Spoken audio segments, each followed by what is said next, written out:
ഉച്ചഭക്ഷണത്തിന് ശേഷമുള്ള മൈതാനത്തെ കളി കഴിഞ്ഞ് ടോട്ടോച്ചാൻ കുട്ടികാരോടൊപ്പം ക്ലാസ്സിലേക്ക് മടങ്ങി. ടീച്ചർ കുട്ടികളെ കാത്തിരിക്കുകയായിരുന്നു. അവർ പറഞ്ഞു, രാവിലെ ഒരുപാട് പഠിച്ച് ക്ഷീണിച്ചതല്ലേ എല്ലാവരും? ഇനി നമുക്ക് എന്താ വേണ്ടത്? ഇനി എന്താണ് വേണ്ടത് എന്ന് കൊച്ചു ടോട്ടോയ്ക്ക് ചിന്തിക്കാൻ പോലും കഴിയുന്നതിന് മുമ്പ് ചുറ്റും നിന്ന് കുട്ടികൾ ആർത്തു പറഞ്ഞു, ഇനി നടത്തം. എന്നാൽ അങ്ങനെ ആവട്ടെ, ടീച്ചർ പറഞ്ഞു. കുട്ടികൾ വാതിൽക്കലേക്ക് ഒരുമിച്ച് കുതിച്ചു. തിക്കിത്തിരക്കി അവർ പുറത്തേക്കിറങ്ങി. ടോട്ടോച്ചാൻ അതിശയിച്ച് നിന്നുപോയി. അച്ഛനോടും റോക്കിയോടും ഒപ്പം അവൾ നടക്കാൻ പോകാറുണ്ട്. പക്ഷേ ഇത്തരത്തിലൊരു സ്കൂൾ നടത്തത്തെക്കുറിച്ച് അവൾ ആദ്യമായാണ് കേൾക്കുന്നത്. ഇത്തരമൊരു നടപ്പ് അവൾക്ക് പുത്തരിയാണ്. കൊച്ചു ടോട്ടോയ്ക്ക് അങ്ങനെ മടിച്ചു നിൽക്കാനായില്ല. കാരണം നടക്കാൻ ഇറങ്ങുക എന്നത് അവൾക്ക് എന്നും ആഹ്ലാദമാണ്.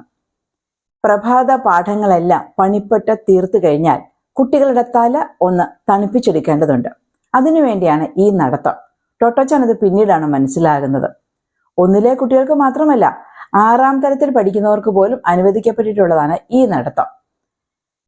ടീച്ചറും കുട്ടികളോടൊപ്പം കൂടി. പുറത്ത് ഒരരുവിയുടെ ഓരം പറ്റി 1ാം ക്ലാസ്സിലെ 9 കുട്ടികളും അവരുടെ അധ്യാപികയും നടന്നു. അരുവിയുടെ ഇരു കരകളിലും അടുത്തിടെ മാത്രം പൂത്ത് നിറഞ്ഞ ചെറിയുടെ നീണ്ട നിരകൾ, കനത്താ ദൂരത്തോളം പരന്നു കിടക്കുന്ന മഞ്ഞ നിറമുള്ള കടുകിൻ പൂക്കളുടെ പാടം. ഈ പറയുന്നത് പണ്ടത്തെ കാര്യമാണ്. അന്ന് ജിയുഗോക്കോ മുഴുവനും പാടമായിരുന്നു. ഇന്നോ നിറയെ കൂറ്റൻ കെട്ടിടങ്ങൾ തിങ്ങി നിറഞ്ഞിരിക്കുന്നു. പഴയ തോടൊക്കെ മൺമറഞ്ഞു പോയിട്ട് ഒരുപാട് കാലമായി. നമ്മൾ കുഹോൻബത്ഷു ക്ഷേത്രത്തിന്റെ അവിടം വരെ പോവാ. ഫ്രോക്കിലെ ഞൊറിയിൽ വെള്ള മുയലിന്റെ പടമുള്ള പെൺകുട്ടി, അവളുടെ പേരാണ് സാക്കോച്ചാൻ. അവൾ ടോട്ടോച്ചാനോട് പറഞ്ഞു, കഴിഞ്ഞ തവണ ഞങ്ങൾ വന്നപ്പോ അവിടെയുള്ള കുളത്തില് ഒരു വലിയ പാമ്പ്, പിന്നെ അവിടെ ഒരു പഴയ കിണറുണ്ട്, നിനക്കറിയോ? അതിനുള്ളില് ഒരു വാൽനക്ഷത്രം കത്തി വീണിട്ടുണ്ടെന്നാ പറയുന്നത്. വിടർന്ന കണ്ണുകളോടെ സാക്കോച്ചാൻ പറഞ്ഞു. ടോട്ടോച്ചാൻ കേട്ടു നിന്നു. കുട്ടികൾ അങ്ങനെ മുന്നോട്ട് നടക്കുകയാണ്. അവർക്ക് തോന്നിയതെല്ലാം ചലപില പറഞ്ഞുകൊണ്ട്. മാനത്ത് നല്ല തെളിച്ചം, ചിത്രശലഭങ്ങൾ നിറഞ്ഞ പാറുന്ന അന്തരീക്ഷം. ഏതാണ്ട് 10 മിനിറ്റോളം അവർ നടന്നു കാണും. ടീച്ചർ പറഞ്ഞു, ആ കടുകിൻ പൂക്കൾ കണ്ടോ? പൂക്കളുടെ മഞ്ഞ വയലിലേക്ക് വിരൽ ചൂണ്ടിക്കൊണ്ടാണ് ടീച്ചർ ചോദിച്ചത്. എന്തിനാണ് പൂക്കൾ വിരിയുന്നത്? ടീച്ചർ വീണ്ടും ചോദിച്ചു. കേസരങ്ങളെയും അണ്ഡകോശങ്ങളെയും കുറിച്ച് ടീച്ചർ പറഞ്ഞുകൊണ്ടിരിക്കെ തെരുവോരത്ത് കടുകിൻ പൂക്കൾക്കരികിലിരുന്ന് കുട്ടികൾ അവ പരിശോധിക്കാൻ തുടങ്ങി. പൂമ്പാറ്റകൾ പൂക്കളെ സഹായിക്കുന്നത് എങ്ങനെയെന്ന് ടീച്ചർ വിശദീകരിച്ചു കൊടുത്തു.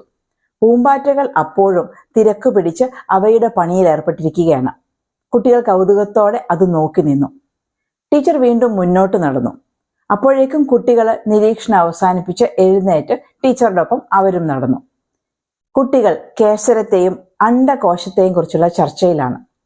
മറ്റു കുട്ടികൾക്കെന്ന പോലെ കൊച്ചു ടോട്ടോയ്ക്കും ഒരു കാര്യം മനസ്സിലായി. കേസരങ്ങളും അണ്ഡകോശങ്ങളും വളരെ പ്രധാനപ്പെട്ടവയാണ്. 10 മിനിറ്റ് കൂടി നടന്നപ്പോൾ അവർ മരങ്ങൾ തിങ്ങി നിറഞ്ഞ ഒരിടത്തെത്തി. ചെറിയൊരു വനം, അതിനു നടുവിലായി കുഹോൻബത്ഷു ക്ഷേത്രം. അവർ ക്ഷേത്രപ്പറമ്പിലെത്തി. കുട്ടികൾ 4 പാടും ചിതറിയോടി. വാൽനക്ഷത്രം വീണ കിണർ കണ്ടേ? സാക്കോച്ചാൻ ധൃതിക്കിടയിൽ ചോദിച്ചു. ടോട്ടോച്ചാൻ ആ കിണർ കാണാൻ കാത്തിരിക്കുകയായിരുന്നു. ചോദ്യം വന്ന നിമിഷം തന്നെ അവൾ പിന്നാലെ ഓടി. കിണർ കല്ല് കെട്ടിയുണ്ടാക്കിയതുപോലെ ഇരിക്കുന്നു. അവളുടെ നെഞ്ചോളം പൊക്കം, പലക കൊണ്ടുള്ള ഒരടപ്പ്. അവർ മൂടി പതുക്കെ തുറന്ന് ഉള്ളിലേക്ക് എത്തി വലിഞ്ഞു നോക്കി. കുറ്റാക്കൂരിരുട്ടാണ്. ടോട്ടോച്ചാൻ അകത്തേക്ക് സൂക്ഷിച്ചു നോക്കി. താൻ മനസ്സിൽ കണ്ട കത്തിത്തിളങ്ങുന്ന വാൽനക്ഷത്രം എവിടെ? ഇല്ല. ഇരുട്ടിനടിയിൽ കല്ലുകളുടെയോ കോൺക്രീറ്റിന്റെയോ കൂന പോലെ ഒന്ന് മാത്രം കുറേശ്ശെ തെളിഞ്ഞു കാണാം. അവൾ കുറേ നേരം കിണറിനുള്ളിലേക്ക് തന്നെ ഉറ്റുനോക്കി നിന്ന ശേഷം ചോദിച്ചു, ഇതിനുള്ളില് തിളങ്ങണ വാൽനക്ഷത്രം കുട്ടി കണ്ടിട്ടുണ്ടോ? ഏയ് ഇല്ല, സാക്കോച്ചാൻ പറഞ്ഞു. നക്ഷത്രം തിളങ്ങാത്തതിനെ കുറിച്ച് കൊച്ചു ടോട്ടോ ആലോചിച്ചു. അവൾക്ക് അത്ഭുതമായിരുന്നു. അവൾ അല്പനേരം കൂടെ ചുഴിഞ്ഞാലോചിച്ചു. ഉറങ്ങായിരിക്കും. നക്ഷത്രം ഉറങ്ങോ? വലിയ വട്ടക്കണ്ണുകൾ ഒന്നുകൂടെ വിടർത്തിക്കൊണ്ട് സാക്കോച്ചാൻ ചോദിച്ചു. അതേ, പകല് ഉറങ്ങുകയായിരിക്കും, രാത്രിയിൽ ഉണർന്ന് തിളങ്ങും. ടോട്ടോച്ചന്റെ മറുപടി പെട്ടെന്നായിരുന്നു. കാരണം അവൾ പറയുന്ന കാര്യത്തെക്കുറിച്ച് അവൾക്ക് തന്നെ വലിയ തീർച്ചയൊന്നുമില്ലായിരുന്നു. കുട്ടികൾ കൂട്ടം ചേർന്ന് ക്ഷേത്രപ്പറമ്പിനെ ചുറ്റി നടന്നു തുടങ്ങി. ക്ഷേത്ര കവാടത്തിന് ഇരുപുറവും മുഴുത്ത കുടവണ്ടി വെച്ച ദ്വാരപാലകന്മാർ. കുട്ടികൾ ആ രൂപങ്ങളെ നോക്കി പല്ലിളിച്ചു കാട്ടി. അരണ്ട വെളിച്ചത്തിൽ മുറിയുടെ മധ്യത്തിലായി തെളിയുന്ന ബുദ്ധവിഗ്രഹം.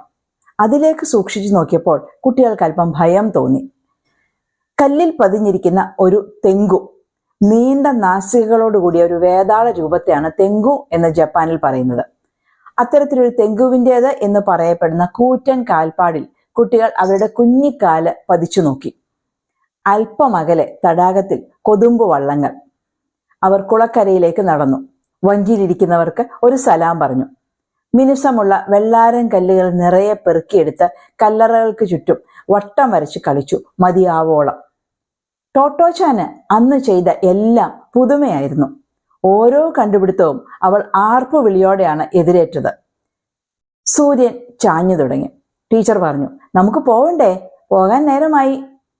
കടുകിൻ പൂക്കൾക്കും ചെറി നിരകൾക്കുമിടയിലൂടെ നീളുന്ന നിരത്തിലൂടെ കുട്ടികൾ തങ്ങളുടെ തീവണ്ടി പള്ളിക്കൂടത്തിലേക്ക് നടന്നു തുടങ്ങി. ചരിത്രത്തിന്റെയും ശാസ്ത്രത്തിന്റെയും കാതലായ പാഠങ്ങളായിരുന്നു ഈ യാത്രകളെന്ന്, അവരുടെ സ്വാതന്ത്ര്യത്തിന്റെയും അലഞ്ഞുതിരിയലിന്റെയും ഈ നിമിഷങ്ങളെന്ന് അപ്പോൾ ടോട്ടോച്ചാൻ അറിഞ്ഞിരുന്നില്ല.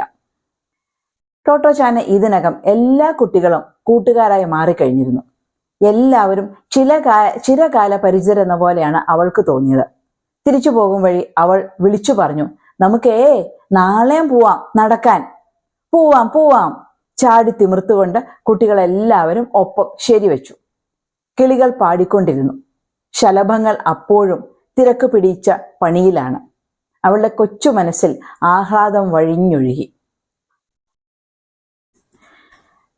ടോട്ടോച്ചാന്റെ ബാക്കി വിശേഷങ്ങൾ നമുക്ക് നാളെ കേൾക്കാം. ഇന്നത്തെ വിദ്യാഭ്യാസ ശൈലിയിൽ നിന്നുകൊണ്ട് ആലോചിക്കുമ്പോൾ നമുക്ക് തികച്ചും അപരിചിതമായ ഒരു രീതിയാണ് മാഷ്ഡെ ടോമോ എന്ന സ്കൂളിലേത്. പുസ്തകങ്ങളിൽ നിന്ന് കാര്യങ്ങൾ പഠിക്കുന്നതിന് പകരം കുട്ടികൾ പ്രകൃതിയെ കണ്ടും കേട്ടും അറിയുക, മനസ്സിലാക്കുക. കൂടുതൽ വിശേഷങ്ങൾ അടുത്ത എപ്പിസോഡുകൾ.